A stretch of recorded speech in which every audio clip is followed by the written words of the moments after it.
और ढाका विधानसभा से चुनाव लड़े एमआईएम के प्रत्याशी राणा रणजीत सिंह की चर्चा अब एमएलसी बनाने की हो रही है। हम उसी राणा रणजीत सिंह की चर्चा कर रहे हैं जो अपने सर पर मुस्लिम टोपी, माथे पर तिलक लगाकर अपना नामांकन फॉर्म भरने जाते हैं, जिसके बाद से बिहार के एमआईएम के समर्थक हो, तब उत्तर प्रदेश के एमआईएम के समर्थक हो, तब हैदराबाद के एमआईएम के समर्थक हो, तब सबके जुबान पर राणा रणजीत सिंह का नाम छप जाता है। देखिए, चुनाव बिहार विधानसभा का आता है। चुनाव बड़े प्रमुखता से ढाका में राणा रणजीत सिंह लड़ते हैं, जिनके आने के बाद ढाका विधानसभा में चारकोणीय लड़ाई का जन्म होता है। चारकोणीय लड़ाई ढाका विधानसभा में चुनाव पोलिंग से पहले खूब होती है, चर्चा खूब होती है कि ढाका में चारकोणीय लड़ाई होने वाले है। एक तरफ पवन जायसवाल है तो दूसरे तरफ फैसल रहमान, तो तीसरे तरफ डॉक्टर एलवी प्रसाद, तो चौथे तरफ राणा रणजीत सिंह। चर्चा खूब रहती है ढाका विधानसभा में। ढाका विधानसभा का माहौल खूब गर्म रहता है।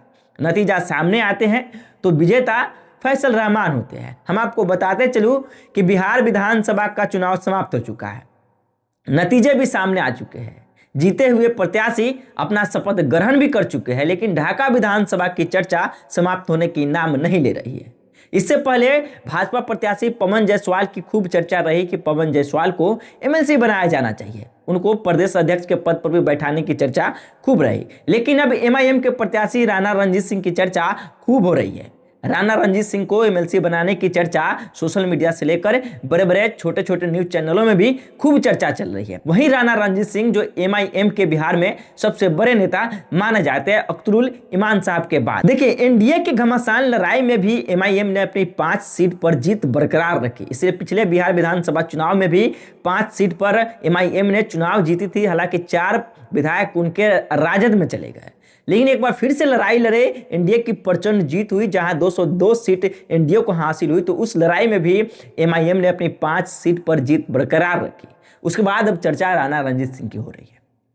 वही राणा रणजीत सिंह जिनको ढाका विधानसभा में महज 4000 वोट प्राप्त हुए, और 4000 वोट के बाद अब राणा रणजीत सिंह की चर्चा एमएलसी बनाने की हो रही है। तो क्या लगता है आपको कि राणा रणजीत सिंह को एमएलसी पार्टी बनाएगी या नहीं? अपना राय कमेंट बॉक्स में जरूर लिखिएगा। धन्यवाद।